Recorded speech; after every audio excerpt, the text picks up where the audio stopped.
पंजाब दे 17 है घाटी अंदर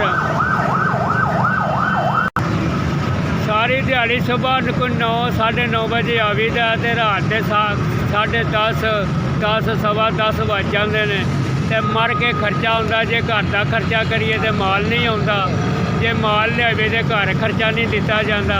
तो बहुत तंग है, किराए पर रहने 300-400 रुपया लभदा, कभी 300 लभ गया, कभी 400 लभ गया, 450 लभ गया।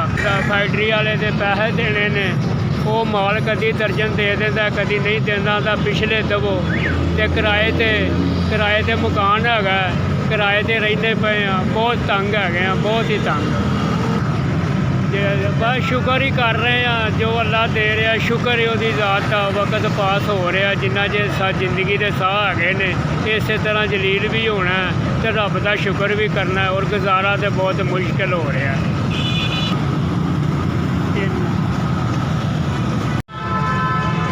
चलो तुसी जो मैनू 3000 रुपया दिता, मैं बड़ा शुक्र अदा तुहाडा। तुसीं 3000 रुपया दी, मेहरबानी। अल्लाह ताला तुहानू अगर देगा, अल्लाह ताला तुहानू ज़्यादा देवे,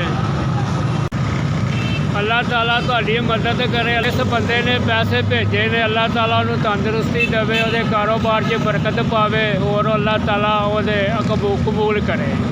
मेरे तिकर पैसे पहुँचाए ने, SP की बड़ी मेहरबानी।